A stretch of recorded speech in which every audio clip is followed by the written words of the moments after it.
Nah, selamat pagi, siang, sore, ataupun malam ya. Kembali lagi di project IoT bisa, sistem tertanam juga bisa. Dengan saya Rama Eka Saputra, mahasiswa dari Udinus. Oke, siap. Kita mulai aja ya. Nah, di sini kita dapat challenge nih dari dosen kita yaitu Pak Sandy.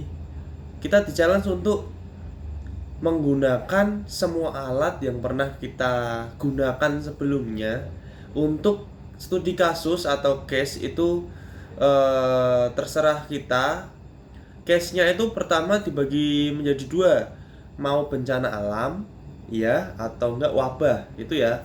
Terus bercabang lagi kalau semisal bencana alam itu apa, kalau semisal wabah itu peternakan atau di perkebunan seperti itu ya. Nah, kita sebagai petaninya atau sebagai peternaknya ada inisiasi apa nih yang dimana kita itu lulusan IT ya, IT dari Udinus. Nah, di sini terdapat suatu kasus, kita langsung masuk aja ya. Di sini terdapat suatu kasus yaitu kita sebagai ahli IT yang mana memiliki sampingan yaitu sebagai peternak. Nah, di peternakan kita sering terjadi nih sebelumnya itu wabah musang liar dan juga tikus seperti itu ya. Wabah tersebut menyebabkan ayam-ayam dari saya itu dimakan seperti itu. Nah, di sini sebagai seorang ahli di bidang IT juga, saya menginisiasi membuat rancangan yaitu semacam peternakan cerdas ya, kandang ayam cerdas yang dimana terdapat alat-alat dan bahannya ya, kita sebutkan dua sensor ultrasonik, satu servo motor ya, yang dimana ini 180 derajat kalau di Wobu itu templatenya. Nah, selanjutnya yaitu sensor suhu DHT22. Langsung di sini sensor PIR yang barusan kita bahas ya, sensor gerak. Kalau misalnya ada yang bertanya sensor PIR dan sensor gerak ini bedanya apa? Sensor PIR dan sensor ultrasonik, maaf. Itu bedanya apa? Kalau ultrasonik itu mengukur kepanjangan, kejauhan, jarak titik A dan titik B. Semisal ini sensor ultrasoniknya. Nah, dia mengukur benda ini tuh seberapa jauh seperti itu ya. Semakin dekat, semakin jauh. Nah, dia mengukurnya tuh. Bedanya dengan sensor PIR, dia membaca gerakan ya, seperti itu. Selanjutnya yang di sebelahnya kita ada RTC atau real time clock yang dimana untuk menyesuaikan nantinya dalam case ini untuk mengaktifkan lampu ya. Nanti bakal terlihat lah. Nah, di sini ada buzzer, ada dua push button dan satu switch dilengkapi LED, 3 LED, 3 resistor juga dengan kapasitas 220 ohm ya. Dan terakhir ada LCD. Kita menggunakan microcontrollernya yaitu Arduino Uno. Nah, langsung aja kita masuk ke case-nya. Case-nya itu tadi wabah, kita sebagai peternak dan ahli IT. Peternak kita itu terserang wabah tikus dan rubah. Ayam-ayam kita dimakani rubah hewan ya. Lalu kita akan mencegahnya dengan membuat peternakan pintar ini ya, yang nantinya ketika kita manusia, semisal manusia, sensor PIR ini akan mendeteksi nih, wah ada gerakan seperti itu ya. Sensor PIR mendeteksi ada gerakan, diberi jeda 4 detik. 4 detik, semisal kita tidak menekan push button yang hijau ya, yang hijau, maka kita akan dianggap sebagai hewan seperti itu. Karena hewan mendekat, dia tidak melakukan aksi selain menginginkan makan ayam kita seperti itu. Dia tidak akan ada naluri untuk menekan tombol. Nah, kita sebagai peternaknya tuh udah membuat sistem kita sedemikian rupa, ketika ada mendekat dan itu manusia, ya tekan tombol seperti itu. Gara-gara nantinya di LCD ini akan muncul informasi nih, kalau ada gerakan maka segera tekan tombol agar ketika kita menekan tombol pintu akan terbuka. Seperti itu ya simpelnya. Kalau kita manusia diberi informasi tekan tombol, kita menekan tombol yang hijau ini, pintu akan terbuka. Kalau kita tidak manusia, kita hewan, ada gerakan terbaca nih oleh sensor PIR, diberi waktu 4 detik. Kalau tidak segera menekan tombol, maka nah ini buzzernya akan bunyi, pintu tidak akan terbuka. Seperti itu ya. Kita lakukan skema satu-satu. Oke, kita play dulu. Kandang pintar sistem. Nah, sistemnya masih nonaktif nih. Langsung kita pencet switchnya ini, maaf. Switchnya kita pencet ya. Ada animasi ayam nih, lucu ya. Langsung, nah sistem aktif. Nah, kita jelasin dulu. Di kiri ini fungsi dari real time clock ini ya. Nah, ini real time clock. Fungsinya tuh kita ini di realnya itu untuk jam berapa, seperti itu. Nah, pakan atau minum, oke. Nah, pakan atau minum itu kegunaan dari sensor ultrasonik, seperti itu ya. Dua sensor ultrasonik, yang atas itu untuk makanan, yang bawah itu untuk minuman. Minuman si ayam ya, bukan kita. Nah, temperaturnya itu 24 Celcius. Temperatur ini dari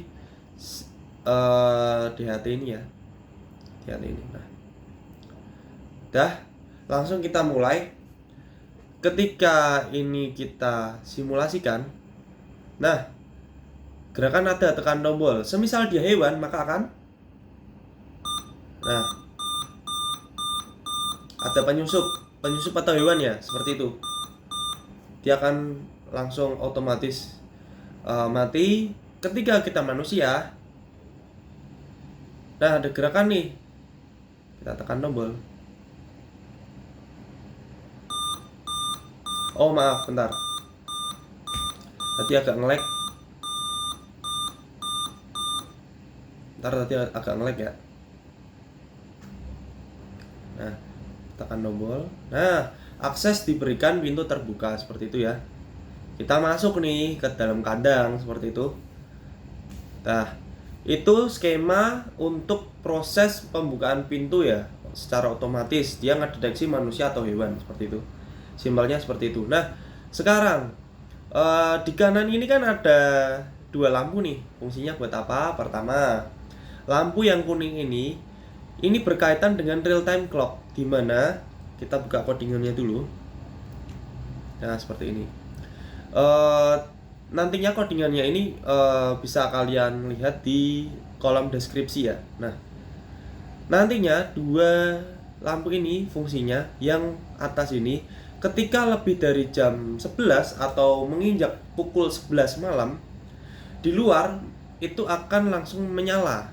Ketika real time clock menunjukkan jam 11 malam, maka akan menyala. Lampu luar itu akan menyorot keluar gitu ya. Jadi pandangan kita sebagai petani atau peternak itu tahu nih, di luar kawasan yang kita lindungi itu terang atau enggak gitu. Kalau terang kan lebih memudahkan kita sebagai pengawasan ya. Nah, seperti itu. Ini fungsi lampu yang atas. Nah, ketika kita belum jam 11, kalau saat ini saya rekaman itu pukul 12 lebih ya, mau setengah satu, maka ini menyala. Ketika kita rubah, misal ya, kita rubah 23. Nah, ini 23, misal kita rubah ininya 01 lah misalnya, atau ya misal gini nggak apa. Misal kita rubah seperti ini, apa yang akan terjadi ya? Sebentar.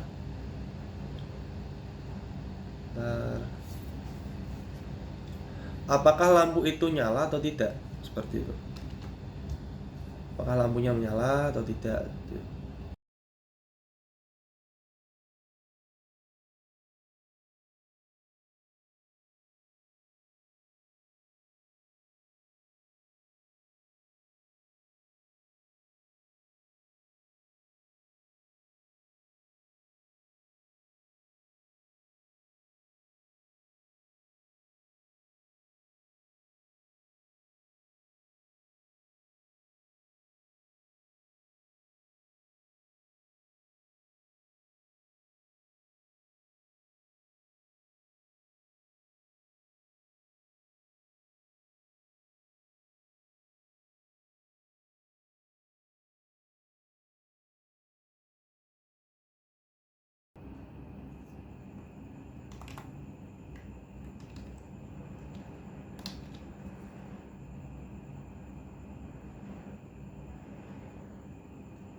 Nah, tadi sudah saya rubah ya seperti ini. Tadi awalnya 23 jam 11 ya. Sekarang sudah saya rubah jadi jam 1 misal, karena ini masih setengah 1 ya. Apakah akan nyala lampunya yang ini? Bentar, kita tunggu ya. Nah, dia nggak akan nyala gara-gara pada saat ini dia itu belum pukul 1 seperti itu. Nantinya ketika ini sudah pukul 1 maka lampu ini akan otomatis menyala seperti itu. Ketika tadi jam 11 dan saya take video ini pukul 12 maka sudah menyala. Nah, ketika saya ajukan lagi pukul 1 maka lampu itu akan menyala otomatis, seperti itulah ya. Nah, itu kegunaan yang ini, RTC dengan lampu ini saling berhubungan seperti itu. Nantinya akan menerangi itu di luar. Nah, selanjutnya yaitu lampu hijau. Tadi sudah saya terangkan bahwa ini lampu hijau nyala, ini berarti semua sistem ini sedang berjalan ya, seperti itu. Nah, sekarang seperti ini. Dua sensor ini kan saya tadi bilang untuk mengecek makanan dan minuman si ayam itu. Nah, fungsinya seperti ini. Ini dua sensor berkaitan dengan satu tombol ini. Ketika ini saya pencet, saya tekan, maka sensor akan membaca nih kondisinya makanan itu udah masih banyak atau sedikit, udah hampir habis, minumannya sudah habis atau masih banyak, seperti itu. Jadi sistem udah nyala, kita pencet ya. Nah, status pakannya oke, status minumnya oke. Seperti itu, gara-gara dalam codingan, dalam kodenya, nah pada makanan habis dan minuman habis nih tercatat bahwa makanan semisal habis munculkan pakan habis, ketika minum habis munculkan minum habis, seperti itu. Nah, fungsi dari sensor kedua ini yaitu untuk mengecek nih, ketika ayam itu kan saling ketergantungan dengan makanan dan minuman. Ketika kita telat sedikit itu maka akan berdampak bagi kesehatannya dan juga kualitas daging atau kualitas telurnya, seperti itu ya. Nah, fungsi DHT ini juga berperan penting bagi mengatur intensitas suhu ayam, seperti itu.